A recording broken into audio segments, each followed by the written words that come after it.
This is Will Clayton Church of Christ. This is our Sunday morning Bible study, and this is April the 12th, 2020. And this particular study that we will have this morning deals with a thing that's been presented to me multiple times, and it's going to be short and sweet. What would Jesus do in COVID-19 era? Now, I've heard people ask me that, and that's why I want to talk about it. I've got dozens of questions about it, because there's a big separation of what would Jesus do. Literally, what would he do? And that's why I wanted to look at Malachi 3:16 through 18, because it says something had happened and a problem had developed. And we can look up to verse 13. He says, "Your words have been stout against me, said the Lord.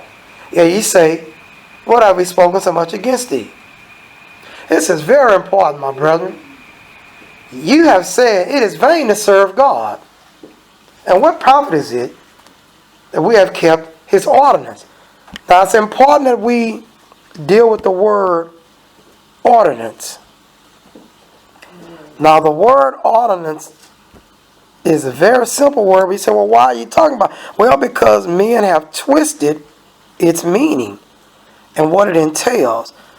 It is H for Hebrew 4931. H 4931. This word deals with the act, the post, objectively, safe, figurative, a usage, a party, a watch. So, you and I are commanded to keep this party, this gathering, this watch, to watch for souls. This ordinance is commanded.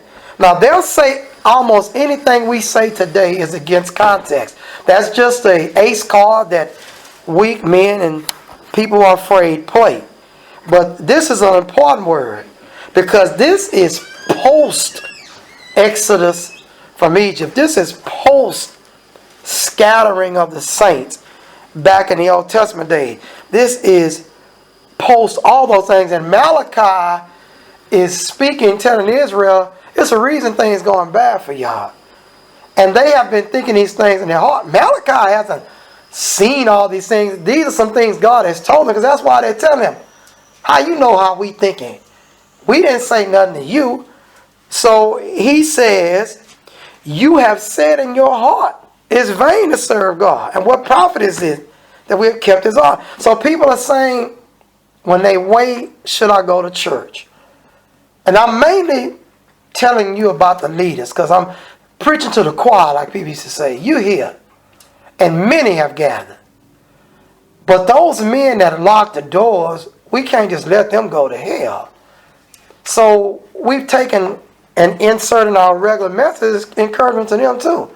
Because, brethren, you can't do that. That's only been done one time by a saint in the history of the kingdom of God since Adam was made. And his name is Ahaz. It's such a bold move. Nobody's ever done it but Ahaz. To my knowledge, now there may have been others, but recorded, Ahaz locked the door, and they stayed locked till he died. When Uzziah wanted to go and simply light an incense in the church, multiple number of valiant priests, which means they were willing to die, stood before him in the temple and said, no, you can't light the incense. It don't pertain to you. And he would have had to have his army kill them. When he made a move toward it, he turned to a leper, and then he ran out, and they thrust him out. And he was a leper till the day he died. He couldn't even rule anymore. His son had to rule. Because the symbol was, if you're a leper, it meant you're cursed. And if the priest couldn't heal you, you were cursed. And so when brethren try to use leper as COVID sickness, no. Just because you get COVID don't mean you're on your way to hell, and it don't mean that you're a sinner. You got it. But it does mean it for some. So now that's out of context. That's not what leprosy represents. Leprosy represented sin, and you had sin, and the only way you were relieved of it is if the Lord said, okay, the priest look at you. You can research this in the Old Testament. And he was able to call on the Lord to heal it, and it wasn't. The Lord, okay, this means something. Something happened. This is something as a result of sin. It was different than just getting a disease. So that's why he couldn't rule anymore. But why would the priest, when Ahaz locked the doors? Afraid. And there are some women and some men who have agreed this was a good move, but it wasn't. So our job is to purge their heart of that belief that this was a good move. And so he says, and that we have walked mournfully before the Lord of hosts. He says, we have done it and we're sad it hasn't benefited us. Some have said if we open the doors, that's not the way to do it. They say things like, Jesus displayed appropriate fear. They lied on the Savior. Jesus never displayed any kind of fear. Now, we're going to talk about that for a few minutes, and you feel free to ask questions or point out something, especially if you see error in the lesson. We have to understand is that I heard a gentleman get online on Facebook and teach appropriate fear. I've never heard such thing taught in my life. I've never heard that word in Greek, Hebrew, Latin, or Chaldean. Never heard that in the Bible. And now we call the proud happy. So see, now those that boast of online worship is okay, lock the doors. Then you got brothers like Clay Williams rising up telling you can't worship in your house, which is ridiculous. See, now more confusion in us. So now I lock the church door, and now I can't worship at all. So Clay can't put you in jail. I mean, nobody can do that. So the idea is that you can worship in a house because they had worship in people's houses. We're going to talk about that. But from the Old Testament, God has a problem with men boasting of pride. But when you see the President of the United States say, I have a decision to make, the most important I've ever made in my life. This guy's been making decisions as a non-president, as a president, big decision. Big decision that costs people big money and himself. He says, but this decision is the greatest. All presidents go through that. It's the worst job you can have, but somebody got to do it. But he says, and God be with me in this decision. Now you like, it don't matter if he ever went to church. It's irrelevant. Is at this point, he is Nebuchadnezzar saying, okay, I don't want nobody talking against God now because that's what I'm asking to be with me in this decision. So now you got to take heed. Now if this guy says that, and I'm not saying he's a bad guy, I'm saying if this guy says that, it's time for people to shut up and say, let's go unlock the church doors. At least the saints of God. I expected the world to do this, but not the saints. But the idea he says, yea, they that work wickedness are set up. But these brothers are set up. See, a brother say, well, you don't worship at your house. But yeah, that's because you're a man. You can worship at your house. What about the sisters that don't have? What about my daughter? My daughter has to drive and she don't have a husband. She don't have nobody she can worship with. So she got. So what if we said, we ain't having church, baby, stay home. I could have did the same thing. I'm at my house. My wife got it made. She got my son. He can teach. He's a Christian. We got two folks. So if she don't drive, I can say, baby, stay home. The COVID. Stay home. Save yourself. God understand. I'm not going to hell to lie to her. So I commend her. And other sisters, Sister Betty, Sister Pam. I have no man that can lead them in worship, that will lead them in worship from his heart. It's not happening. So the brethren didn't think when they did that. Jesus would never have done that. Jesus looked at the women and told them, don't weep for me. Although, I'm going to go to a torturing death. Weep for your children. Because he knew it's going to be havoc. Because my father finna tear this whole city up after I raise up. And he had enough compassion in his heart to go, I'm bloody, I'm beaten, I look like a monster. But don't weep for me. Weep for your children. And Jesus would have locked the church doors. Man, Jesus, you could have killed them. And he would have never done that. He remembered Ahaz, the story of Ahaz. He's the only man in the history of all three dispensations And prove me wrong now here with the scripture that has ever done that. Nobody that is of God, handpicked by God, and God picks all leaders. He said it. Even the evil ones. Acts 20 and 28. I give my okay for you to do it. I may not like it, but I'm giving my okay. Never has one of them other than they have. This is a new thing that is not new like Solomon said to her, but a new thing for all generations other than they has ever seen it. We've never seen it in our lifetime. Christianity has never seen a man lock the church doors, widespread, at fear, that calls himself a saint, since Pentecost. And that's after Peter unlocked the spiritual door. Somebody said, well, he didn't lock the spiritual door. Yes, he did.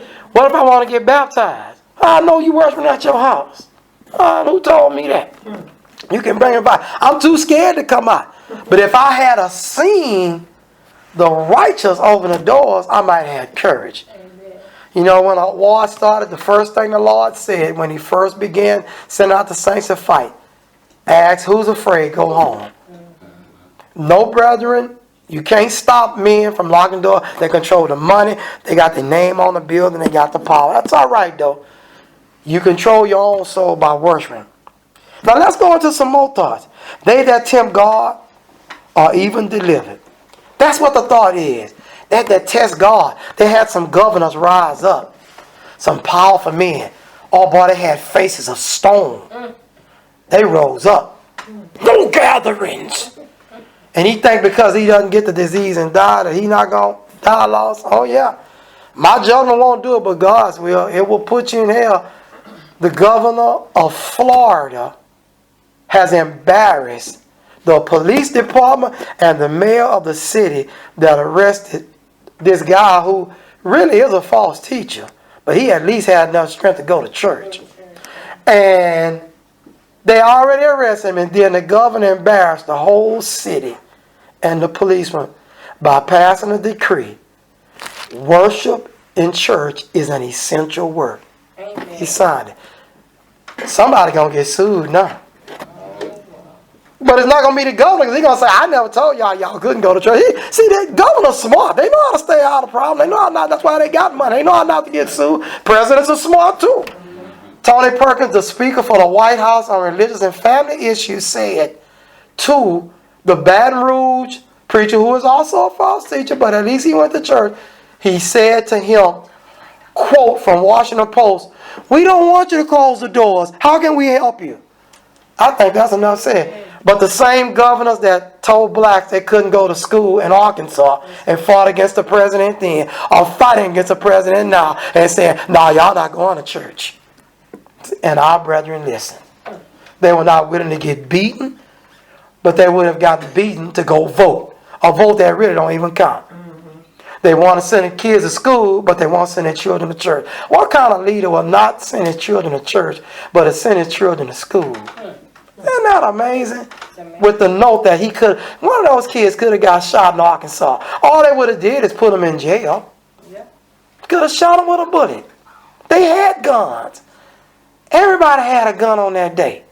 But isn't it amazing God protected? But God not going to protect the saints from getting shot going to church. Oh my goodness. Something wrong with that. Anyway, verse 16. Then they that feared the Lord spake one unto another. So now here's the Lord telling us. This is a time when people are told to go back to church and worship God. Right. Watch what it says. Often one to another, and the Lord hearkened. That's what we doing now. And heard it. And a book of remembrance was written before him. But they feared the Lord. And they thought upon his name. See, we thought about it. It's not right. And they shall be mine, saith the Lord of hosts, in that day when I make up my jewels. See, now, they shall be mine. Somebody not going to be his. I didn't write this. They going to be mine, saith the Lord of hosts. In that day when I make up my jewels, I will spare them as a man spares his own son that served him. I didn't write this. The Lord wrote it. Then shall you return. Here we go now. Here we go. See, the Lord is telling you, I'm going to spare you. From what? I said the plague. You thought of my name? You spoke to each other? You encouraged each other? Y'all gathered? I'm going to spare you. Somebody said, how can you say that? Because God just said, I'm going to spare you. He say, watch this. When you return, where you going to return to? when you return, and he says, you should discern between the right and the wicked. Between him and serving God and him serving not. When they do call you back to congregations, and all those doors, I'm so glad to see you, you're going to know. Brother, you were wicked. You locked the doors. Sister, you stood by your husband. And you're going to find a bunch of women going to say, like one preacher I told me, she just looked at him one day. Turned her head like that. When I told her, say, brother, you should have told on that brother that lied and say his wife was a member of the church and what? She gave him that look like y'all sisters do. And looked at me and turned her head straight. That said, I told him. And I looked at her and I know, I know you told him. See, that's the problem. But God will give a sister grace. I mean, what can she do? What can she do? Now, if she go unlock the church doors, that would have been Abigail. Because Abigail took her man's stuff and went and gave it to David. Not because she liked him. And you know, I'm pretty sure an evil saint would say, look at that. They got married after her husband died. She was messing around with David. You know, you got some saints to say that. Because they'll say it today. If you marry somebody that you help their husband in the work of the Lord, people might say, they probably mess around anyway. So don't tell me what saints won't say. But David had never touched that woman. Never even had it in his heart. The scriptures did not say. But one thing is, when her man died, after God killed him 10 days later, David said, send for her. Tell her, I'll make him mine. She got on the beast and took out like lightning. Because she know, oh yeah, I know you're a good man. Because he listened to God. That's right. Because God sent a message from Abigail. I remember my wife and them taught me about that. Sister Lawson, when you sisters studied at Will Clayton years ago, and she went down there and said, if you kill him and my other servants, it will be between you and God over. And he said, God bless this daughter coming and rescuing me. David, see, it would be a Saul situation because God was testing David. You just can't go kill people, David, because you're mad they won't feed you. I didn't send you on no wicked battle like that. God would have got another king. He got David. David was never in a position to go against God. That's why God killed his son and made his life wrecked after he took another man's wife and then had him killed because he couldn't keep her. See, that's the thing. Just can't do that. And so therefore he says, you know the righteous and the wicked, and them that serve God and serve not. Now these brothers will have to repent, but save yourselves is always the message that God said. What would Jesus do? Okay, listen. Let's think about this. How do we know Jesus would open the doors and given his life for the right to worship God?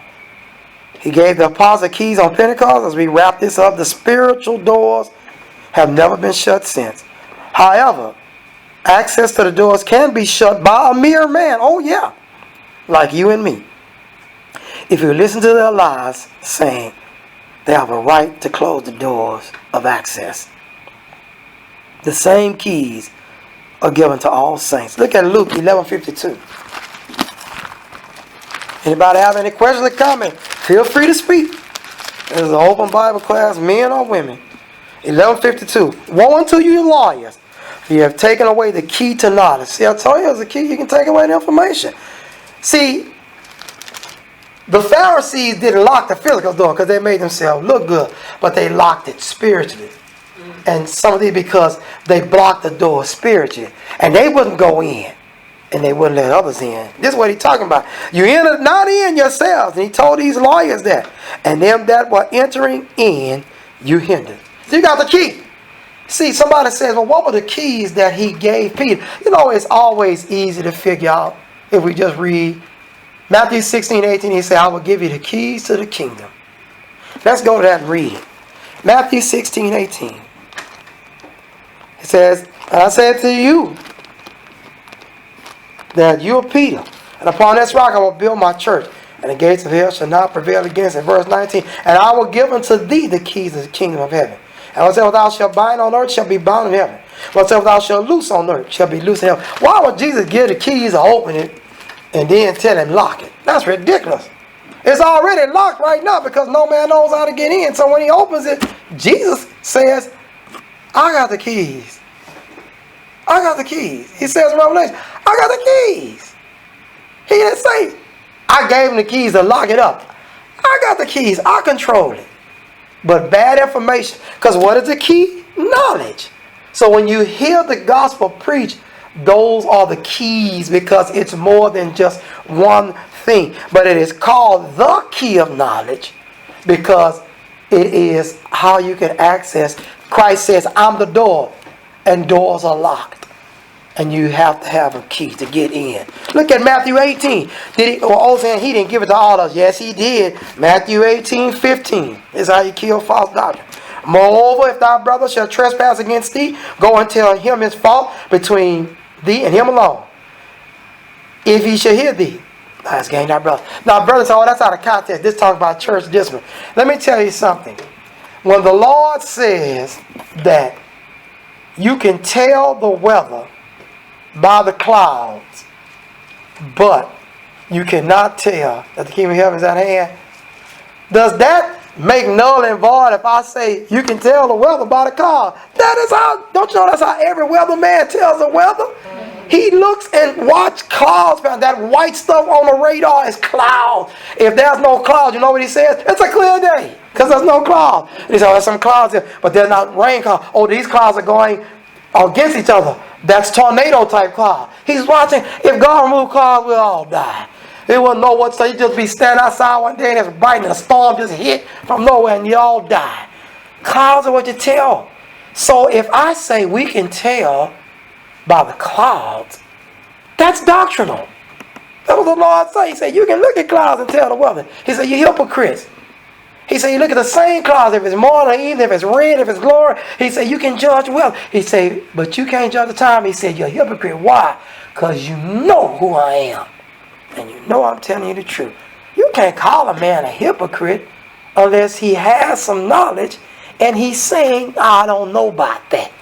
He's lying. And so therefore, the Lord says, this is the context. We learn several things in it. We learn two must gather and Christ will be in the midst. Brother Marcus is a very strong man. God bless him. He understands and knows that if he doesn't gather with us, he hasn't worshiped. Because his families are not members of church. And our prayers one day they'll be. But he knew that. Isn't that powerful? He's a young saint. Mark should be at home drinking a beer, smoking weed, and watching TV. Saying, y'all better watch COVID like other young men that are sinners. Why is he at the church house with a bunch of saints? Because that's what the majority of people are doing. Although you know that weed is on the rise in sale. Oh yeah, because people. Oh, it's legal anyway. Well, liquor been legal, but it don't mean it won't send you to hell. The law said don't even look at the color when it's a right. You got to know what you're doing when you're drinking this stuff. So that's what a lot of people are doing. They're smoking weed and drinking. You think they praying? Oh man, please. They saying as they smoke and puff, the Lord gonna look out for us all. You got dope dealers that pray, Lord, watch on as I'm trying on the cut out here. They'll tell you, I've had them time I talk to mother, man, I used to pray. I said, but he rescued you. Won't you let me baptize you? Not. Because he didn't rescue you to just work a regular job. He rescued you to save you. A lot of people pray. But you got to be with God. This stuff poisons your body. It distorts your mind and makes you not sober. If you sick, yeah. Yeah, if you said about recreational purpose, okay. Remember, drugs are different than alcohol. Pharmacal, the witches make drugs. Good folks use the drugs to heal. You're not going to find people saying, just go ahead on and be recreational because the doctor, man, this stuff is for healing, man. Drink. If you want to drink a little wine, okay, be careful with that. But this stuff here is for healing, man. We make this stuff in lab. A witch is nothing but a laboratory specialist that made her brew to make you see things. Sometimes she take it too and say, I see. And the Lord will let her see Samuel. That is him, an old guy. Yeah, it's him. And now I'm going to kill you, Saul, because you shouldn't have went to her. You should have came to me. But the Lord wasn't talking to him, and he should have known. Lord, you're not talking to me. What have I done? He already knew, though. So, I got to go to the witch to get this. Jesus would never take the knowledge and lock it up. He wouldn't. See, because the key that opens it. Now, Jesus to lock the temple would be locking up the knot. He would never, ever do that. And so we see here, he says, verse 16, but if he will not hear thee, then take with thee two or more, that in the mouth of 2 or 3 witnesses, every word may be established. So is that only for discipline? No, that's for anything. Because he says every word. So we learn that. See, brethren want to hide the key of knowledge from you. And they just say, that's not the context. That's talking about discipline. That's the context. That's not talking about marriage. And so they hide the key of knowledge. That's what he says. And I'm not getting in and you're not either. And they tell you don't have a key? So I'm not. See, I got the knowledge. See what he's telling you? I know. He's telling you, I know I didn't have to lock these doors. But I'm scared too. But you know what? Gideon was told, when it's time to go to battle, if you're afraid, take this guy with you. Because Gideon, like Brother Frias taught, he wasn't scared to go to battle. He was just scared, man. You know, his number is 300 now. We finna get really whooped. My goodness. But the Lord said, okay, if you scared, take somebody with you. Because he wasn't the kind that would have feared. But his fear would have caused him to not be able to win the battle and do what the Lord said. That's not appropriate fear. That's inappropriate. That's why the Lord say, to get rid of that fear, take this guy with you. And you will lose the fear. Why? Is it magic? No. Because God knew if you do what I say and take him with you. How many did the Lord send out when he first sent them out? 2. 2 by 2. Because he said, I'm going to send you 2. The Lord always knows, I'm going to send somebody with you. Send somebody with you. Why? Because of whatever reason you need to take them with you. Don't go out alone right now. That's what he was saying. If a brother was scared to open the church doors, I'm not saying that they didn't have the intent of the saints' lives in mind. I understand that. I'm not judging. I'm saying if you were scared, you should have said, like Barak. He told Deborah, and it wasn't his woman, and it wasn't his wife. He said, if you go with me, I'll go fight. She didn't go take a weapon. She just stood in the presence while they went to battle. And he knew, because I know you right with God. He could have asked a sister. I said, I don't know, brother. That might have messed him up with his wife. Man, you better get your life right. If your wife was afraid to stand with you, baby, we're going to unlock the door together. Let them know it together. And you know, okay, so you come in because your husband's scared too. You and there, okay. We're unlocking the doors. And we're going in. And the wife and everybody else may have followed. Brethren, this is so in context, it's sad that we would do this. So he says, if he shall neglect to hear, he tell it to the church. But if he neglect to hear the church, let him be unto thee as a heathen man of property. See, this applies to them and to the future of the church. See, he's giving an instruction. This does not violate the law by him saying do this.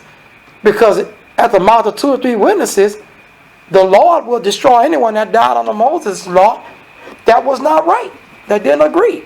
So we understand that. So they know what this means. Verse 18, truly I say unto you, whosoever, what? He said, forgive me, whatsoever you shall bind on earth. See, that's whatsoever. That's not talking about discipline only. See, now they're trying to tell Jesus he's out of context. Jesus says whatsoever. He didn't say discipline. You shall bind on earth, shall be bound in heaven. We use this to tell people when we preach, if you don't have baptism and minister, your sins shall bound. See how they use it for what they want. And whatsoever you shall loose on earth shall be loosed in heaven. So to have the sins loose, you have got to be able to let go. And someone has to come with the key because you're in bondage. So the key is knowledge. I'm going to tell you how to unlock these shackles, these stocks. That's what they put you in. They had a key. They lock you in a stock. Just like a handcuff. They lock you in a stock. You can't get out of it still. Unless you have the strength of the crazy man full of sin in the tomb. But everybody that have his strength, Jesus has to go heal them. We're not dealing with that. We're dealing with this. And again I say unto you, that if 2 of you shall agree on earth as touching anything that they shall ask, it shall be done for them of my Father which is in heaven. This is dealing with the gathering. 2 or more. But watch, we have hope. You say, well, brother, can I pray for somebody on the phone? Let's go to James chapter 5. The Lord got an answer for every question. People will get mad at you and say, oh, that lady thinks she knows everything. That's all right. The Lord knows everything. Just repeat what he said. He's got an answer for everything. James chapter 5 and verse 16. Confess your faults one to another. I can confess my fault to you on the phone, okay? I don't have to be with you. So that means Paul couldn't receive the written letter of the Corinthians complaining about the boy sleeping with his stepmama. Okay, because he wasn't there. No. See, this is the scripture you go to. James 5:16. Confess your faults one to another and pray for one another, and you may be healed. The effectual fervent prayer of right to man availeth much. Brother Giles can call me. I can confess him, brother, I've been living ungodly. I got myself some jam. Pray for me. Pray for me on the phone. Why? Because I confess my fault, and his effectual fervent prayer can avail much. I didn't have to gather with him because I confessed the fault. If this has said together, there's not a word in here that says together in Greek, Hebrew, Latin, or Chaldean. So this verse does not deal with the first two, which says the elders got to go. Because for that much, if you don't have elders, you can't pray for nobody. Okay, now I know nobody going to believe that lie. So until we get elders, that means all the churches with no elders can't pray for nobody. See, now they're going to tell you, no, that's not it. I know it's not it. Verse 16 is talking about a different subject. That's why he says, confess your fault. He says the other two deal with the people going and pray for you. If you have a sin, it'll be relieved. And the sickness can be relieved. But in verse 16 is a different context. He says, confess your faults one to another and pray for one another. He didn't say nothing about the elders. See, that's as well we can keep it in context, everybody. This is what God... And then he gives a validation from the Old Testament that has nothing to do... Now, I wonder if this out of context. Nobody's sick. Elisha... See, I'm telling you something. Elijah... I'm telling you something. Brother Frias, a whooper's good. I'm using him. I've seen him whoop us. He whooped me before. Frias will ask you some questions. And you'll go... Okay, let me think about it, Frias. He'll grill you. He'll do it in love. He'll hug you and he'll pat you on the back. But he'll bother you all you want to be able to eat chicken. Yeah, I got to do something with this. This is on my mind. And this has nothing to do with sickness. What Elijah was dealing with. In the sense of all the multiple things he prayed for. He doesn't mention one specific thing. Verse 17. Elijah was a man subject to life passions as we are. And he prayed earnestly. It might rain. That has nothing to do with sickness. That ain't nothing about raising no dead person. This is about rain, weather. And it rained not on the earth by space 3 years and 6 months. And he prayed again. And heaven gave rain. And the earth brought forth fruit. That's powerful. He said, this is a God just like us. Jesus was not subject to sin. He was challenged by sin, but not subject. This guy validated, I sinned, because he was subject to it. He was placed under it, and he failed. But God rescued him. And he prayed. That means he's telling you, I do not love Elijah any more than I love you. That's what God is telling James, right. I love Elijah and I love them. James, you tell them, I will hear their prayer. The Lord said in the Old Testament, I love to hear when the saints call unto me. I desire that they call unto me. Jesus would have never locked the doors of the church. Let me share something with you quickly. Jesus risked his life, and he had 2 governments coming for him. Look at Luke 19. So Jesus would have opened the doors. And as long as Jesus would not have died, watch this, outside of the spiritual Jerusalem, I know he done lock the door, because you know what he said? A prophet cannot die outside of Jerusalem. That's why he told him, I'm not scared of Herod. Tell that fox I'll do my work today and tomorrow, and the third day I'll be perfected. He wasn't leaving the air because he was scared. He said, but I can't die outside of Jerusalem. He wasn't afraid. He was saying, I got to die in Jerusalem because I'm a prophet. And if they let him know what? All the prophets got killed in Jerusalem. And God said, you killed your own servants that came to you with my word in your city. That's why Jesus said, I can't die outside. Now, if Herod want to come kill me there, that's okay. but I can't die outside. So when they say appropriate fit, that brother ought to be ashamed of stuff. I wish I could remember his name to call him out right now. Matter of fact, I think I am. My God bless me. I'll find it. Anyway, Luke 19:45. And so many saints commended him. They so scared. Commend him for locking the doors. I wonder what they're going to think about him if they go to hell and be looking up and seeing us up there who went to church. And they down there, like Luke 16. Oh yeah, y'all remember, you're going to see some when you're in hell. Isn't that amazing? You're going to see some. Look at the patriots. Look at the saints. There go my cousin. Oh yeah, whoever I'm going to see, he told me go to church. That's a rich man. He said, there go Lazarus. Comforted. Can you send him? Abraham said, In addition to we don't want to go there, it's a great cabin, so we can't. We don't want to, and we can't. You know, Luke 19:45. And he went to the temple and began to cast out them that sold therein, and them that brought, saying unto them, it is written, my house is a house of prayer. So that's a house of prayer, where the saints gather, a house of prayer. 1 Corinthians chapter 3. If you read that chapter, the gathering of the saints is the temple of God, the gathering. So we the house. It's a spiritual house. Yeah. Peter said, 1 Peter chapter 2, we're lively stones, not real bricks. So we know where the church house is. But since we gathered at the building, it should have been open. But you have made it a den of thieves. Look at verse 47. And he taught daily in the temple. Y'all see that? But the chief priests and the scribes and the chief of the people sought to destroy him. He knew that. Jesus knew who believed and who didn't. And could not find what they might do. For all the people were very attentive to hear him. Isn't this amazing? You know, God would have protected the lives of every evangelist because the people were attentive to hear. And guess what? Had the people gathered, I want y'all to picture this scene. Let me show this thing working. Greenville locked its doors.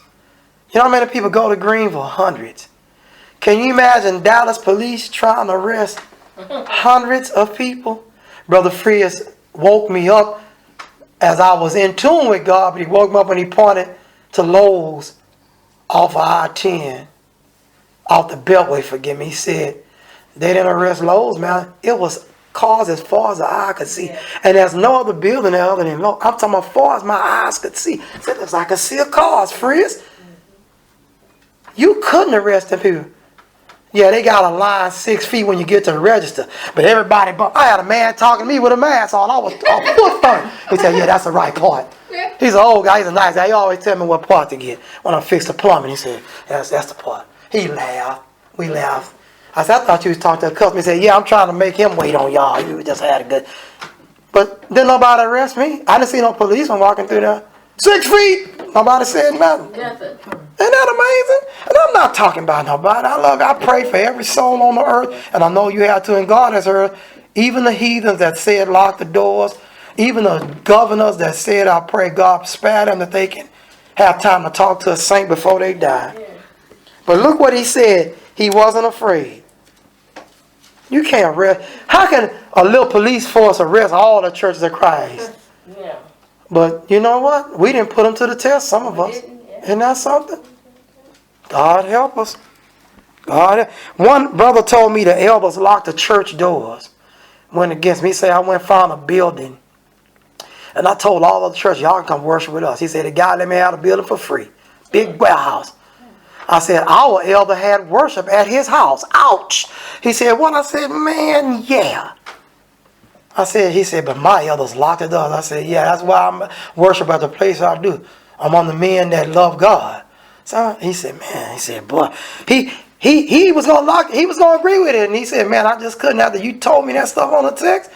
He said, brother, I had to open up some building. Oh, God, yeah. One more and then we're gonna wrap up. Listen. The devil is at work, but you cannot let him defeat you or the saints of God.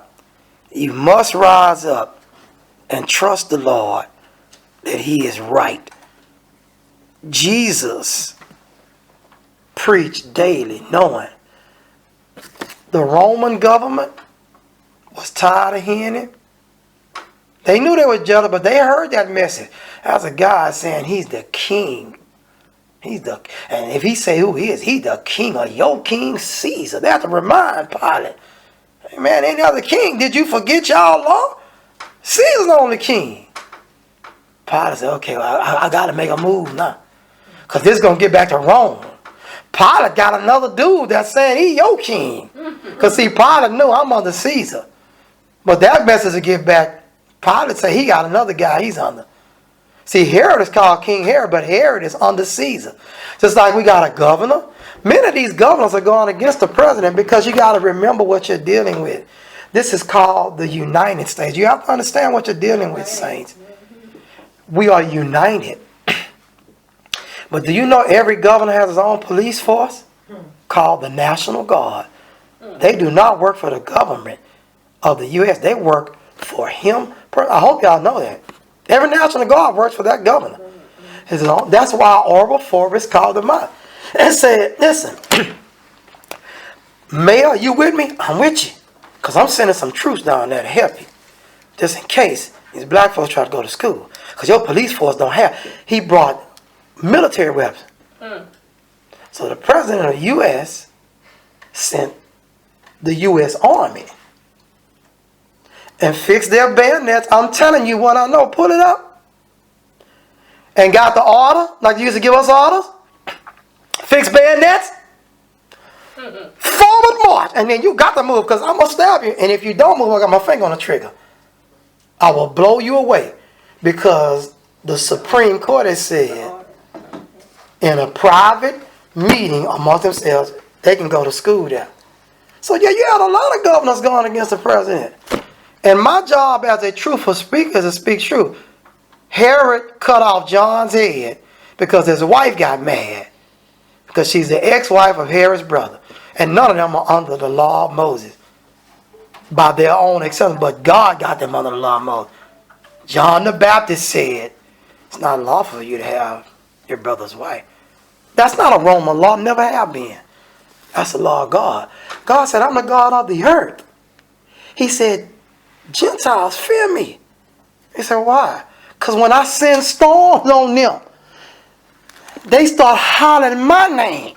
The God of heaven, save us. And then when I remove the storm, they act a fool again. God knows, I can break it now. And he showed us to Nebuchadnezzar. He said, I'll pick your best boy.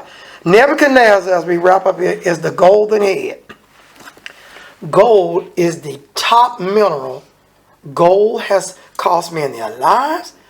And everything mentioned is secondary. Silver, bronze, just down the list. Clay and iron, that's the weakest of all. Its value.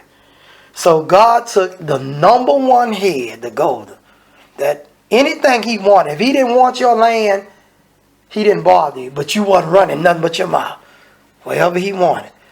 He told him, you go to Egypt. I said, Egypt is weak now. They used to be the boys. He said, tell him, Jeremiah, I'm going to send him over there too. And I'm going to kill him there because I don't want their body buried back here. So don't do no Joseph. Tell them they're going to be buried there. Because it was a sad thing to be buried outside of Jerusalem. Outside of, forgive me, Israel. That meant, in their mind, God don't want me. He said, you better tell them I'm going to kill him there. They handcuffed Jeremiah and took him to Egypt. He said, you better tell them when they get there, you better come on back. He said, the only ones that escaped that I let come back, that didn't want to go, they coming back when they get their heart right. He said, tell them they're going to die there. So he took Nebuchadnezzar and made him eat grass like an animal for 7 years. You won't find that in no history book. See, because that's a test of us. Is that really in the Bible? Is that really real? 7 years. Nobody touched his kingdom. Do you know if you just get sick 7 years, somebody else going to take over? Nobody. And Daniel told him, your enemies are going to love this. You better straighten up because it's for your enemies to glory. I eating fry. But nobody was wanting to go take because they was afraid. When he came back, they shaved him after he had looked up and realized, man, look at me. He looked like a bird feathers. And after they cleaned him up, he got to talking. So I was like, well, the kingdom was secured. King the whole time he was gone. Man, I'm going to kill anybody that talk against Daniel, God. That's what he said. If you say something about Daniel, God, and I find out, I will kill you. But he still never gave himself over to the Lord. But he just said, he's the God. Pharaoh said the same thing. Joseph is the God of God's spirit. But Pharaoh didn't become no worshiper. But he broke him. And what you're seeing now, God bless you for listening, is we know what Jesus would do. But what you're seeing now is rulers being broken. God broke the governor of Florida and snapped him. And he said, church is essential. And he wrote a law. He passed it in days. He passed it in days. After he got the report, say, y'all arrested him, huh? I'm going to rethink this. And he backstabbed them. See, that's what's wrong when you follow a weak leader. They'll turn on you like a snake. Now you know the lawsuit going to come up. Yeah. The Baton Rouge, Louisiana man, he said, I'm not saying nothing because we're going to meet with their lawyers and my attorney. Somebody finna get paid.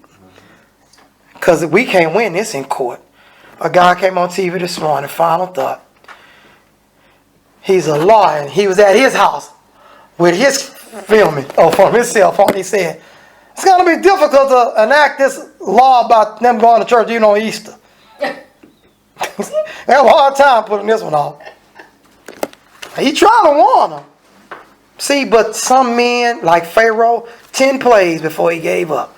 And the one that got him was, he took his flesh from him, his son. With him standing there with guards, come right in there and say, this one's gone. And he said, get out of my land. Take what you want. Boom. Then he got one more instinct again. I'm still mad. My baby dead. Send his arm out with, if the water is split, we can catch him. He didn't think God could cover half of the water, y'all. And he didn't contemplate. His mind didn't go. He won't let the water fall back because he'll drown his own people. Do you know his pea-brain mind didn't go, Dad? See, well, yeah. He didn't think, but what if he covered half the water up? Even if in his mind, he must have gone, he can't do that. See, when you think God can't do something, that's when he do it. So what you think I can't do? Sennacherib? I'm the God of what? Don't worry about it. I'm going to kill him before he even make it to the land. He once said 1 foot in Jerusalem. I'm going to kill Sennacherib. And he let his sons kill him. His sons took his own life. The angel killed the rest of the army. The angel. God said, don't worry about it. Hezekiah, he not coming. Hezekiah, how you not going to come? I'm going to kill him. Isn't that amazing? See, when you think God can't do something, if you think God can't protect you from this disease, tell him you're scared. Tell him you're sorry. And tell him, I believe you can. Then he's done. If you're a saint, he's done. All things are possible in him that believe. If you're mad because God has let this happen, tell him you're mad. Tell him you're sorry. Ask him to forgive you. And stop being mad. That's all you got to do. If you even mad because we talking about it too much, listen. This is out of season, as Brother Frias taught us a few lessons ago. I can't tell you the number of saints that have texted and called those saints and said, man, I've heard brothers all around the earth saying this. I'm sending letters to the elders and stuff. See, because we got to get them and say, man, we can't let them do this. They're taking over the church. God is doing something here. Let it work.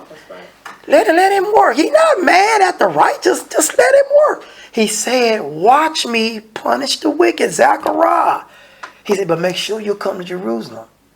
He said, because if you just got low rain where y'all at, or no rain, at least you don't have the plague.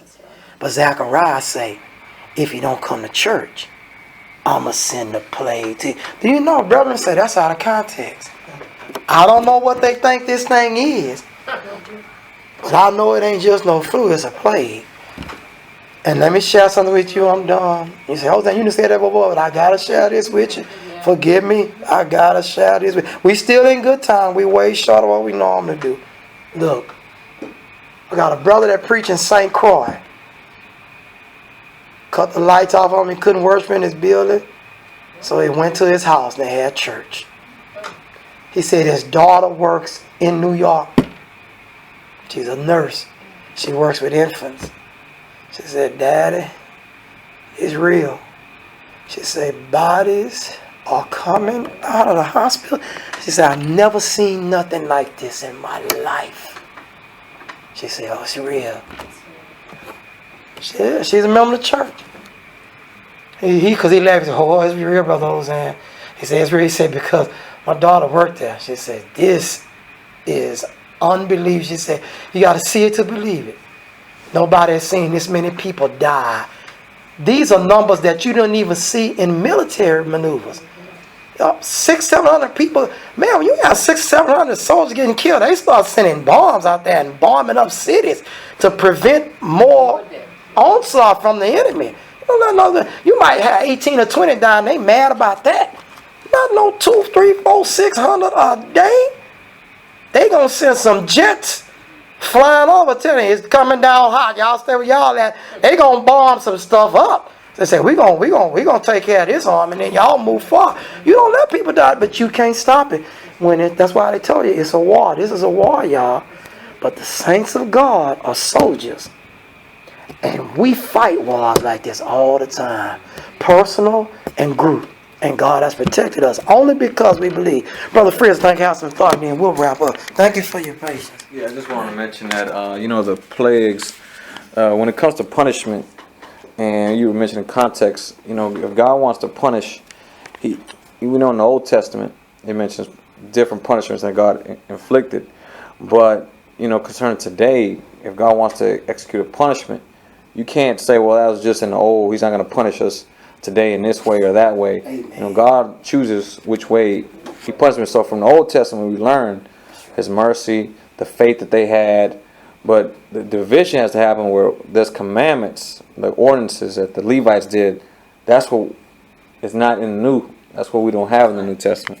And so the saints and the world needs to understand that the mind of God is still in the old. Amen. And when he seen evil, he punished in different ways. This number of abortions, millions of abortions that are happening, homosexuals are on rampage in the world. And so when you look at what God is doing, and to the saints and to the world, this is his anger. He's not going to leave it to himself. He's going to pour it out. It's going to be boiled out. God bless you, Brother Frias. Man, that was needed. Brethren, I appreciate y'all. And we've got other messages we'll be talking about. Brother Giles. Just please. one last point that hit my mind. Please, some of the most basic lessons that come from the Bible can encourage you in a time like this. That's right. And for some reason, Luke chapter 5 came to mind. Amen.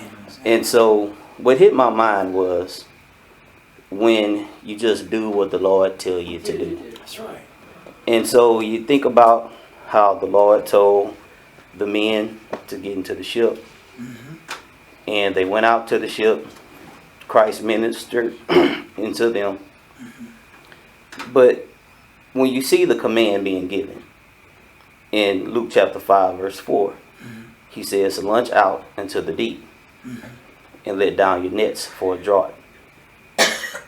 Man will be fearful at times. That's right. Because verse 5 says, then Simon Peter answered and said unto him, Master, we have toiled all the night and have taken nothing. Good scripture. And when we think about this is a state of the church being led to nothing. That's right. That's right. But if we keep these next 6 words in our mind, mm-hmm. when it pertains to the command, the next 6 words are, nevertheless, at thy word, I will. God bless you, brother. Man, those words will get us out of a lot of trouble with God, mm-hmm. if we just keep his commandments. Amen. Amen. And that's the encouragement, I hope. Wow, that's powerful, brother. Brothers, take into account. Mm-hmm. Yes, it may be scary, but I'm saying in my words, so what? Amen. So what? That's right. God bless you, brother. Do. Man, I love you. Man, that's powerful. My goodness. And saints, I'm gonna be honest with you. This is, man, boy, this is, them verses. I want you to know we all talk about other things. We talk about the resurrection. We talk about other scriptures. But the Lord taught us to make applications, whether it's in season or not, because there's another saint that may not be strong as you. You'd be surprised how it is encouraged. And this is going to be for today. This thing will pass. It's going to pass at some point. We don't know when. But they may be alive after you dead and gone, and I am too. They'll remember this. They'll remember how it continued. And the Lord said, I sent people to you night and day. Early in the morning, he said, but you would not come. The Lord just don't talk about a thing one time. Keeps coming because he's trying to do something. There are many other people on the earth that's not members of the church. They're being influenced. They may hear about this years from now. They go like, so these people still met? My goodness. And that will encourage them to go, well, who are these people? Well, how they worship? You're doing something now. Every generation becomes a replica of scriptures before them to that generation. Not only do we hear, but we're going to see faith in the lives of other men. The next generation will have something else. We don't know what it'll be. But whatever it is, it will try them. And our job is to show those after us what you should do. So I thank you for your patience, for the risk you've taken, because like that brother said, nevertheless, we can end right there on that. Because you said it. And we know the rest of the story. They caught it was so much, man. They couldn't hold it hardly. Thank God. So at this particular time we get ready to go. Brother Frias, can you give us a prayer to close us out, brother? Father,